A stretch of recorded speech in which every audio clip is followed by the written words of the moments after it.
Good morning, guys. We are going to go through Chapter 9, Section 4, which is on permutations.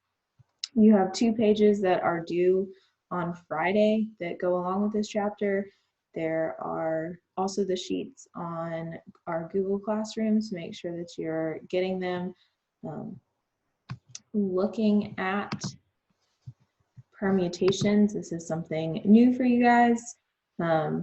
We've kind of been talking about it through the counting principle and the other things that you guys have been working on in the first couple of sections. So looking at this screen right now, kind of just an opening question. It's asking what are all of the possible arrangements of you putting these classes in order.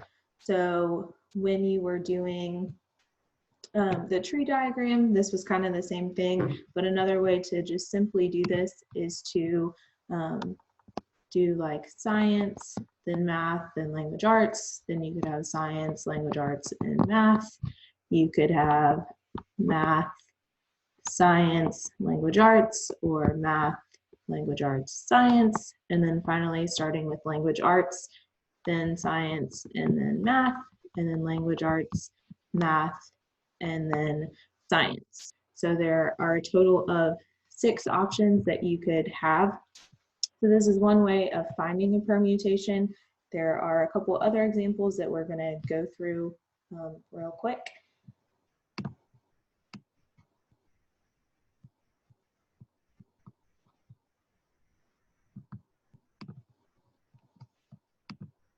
All right, so this is what a permutation actually is. So a permutation is just an order of listing objects. So with that first example, the subjects, there was an example the other day with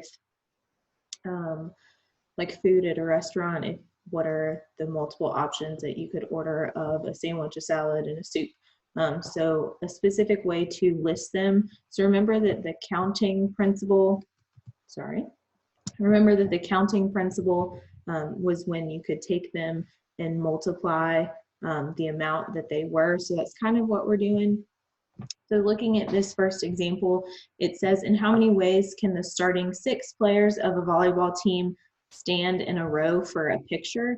So what a permutation actually does is just multiplying.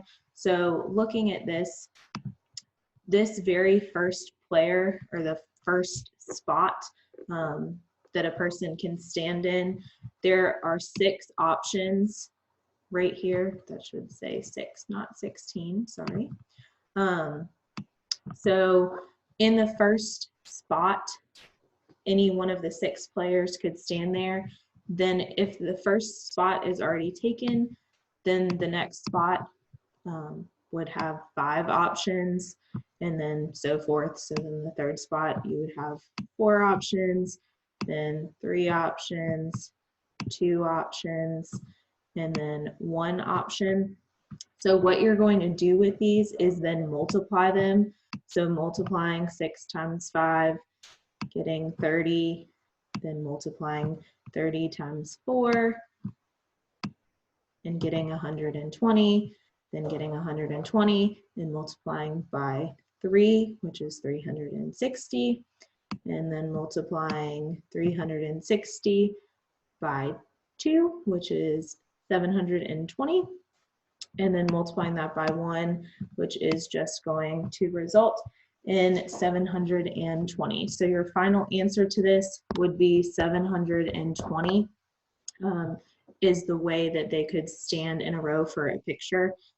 Obviously, that would take a lot more time had you said like player A could stand here and write all of the combinations. So this is a little bit of a quicker way to do that. Then going over one more example. This second example is a little bit different. It's going back to probability as well, which is what we've been working on.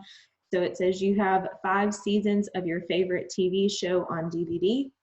If you randomly select 2 of them, what is the probability that you will select season 1 first and then season 2 second? So I have 5 options, and it's talking specifically about just the first one that you pull and the second one that you pull. So with this one, I have 5 chances on my first pull. And then on the second one, I would have 4 chances. So just multiplying those 2 together would give me 20. But since I'm talking about probability, I would have a 1 out of 20 chance of that happening. So think about it in terms of if you actually want to have 5 DVDs and pull one out, think about I'm trying to pull the first season and then pulling the second season. So it's not just 20 chance, it's a 1 out of 20 chance of that happening. So it's just multiplying things together. I hope this helps. Some of the questions on your homework may be a little bit different, which is why I wanted to show you both examples, one with just multiplying, but then one with probability. So if it says probability in the question, your answer should be in fraction form. Make sure that you're writing it as a probability, not just as a final number. Okay? If you guys have any questions, let me know. Miss you guys.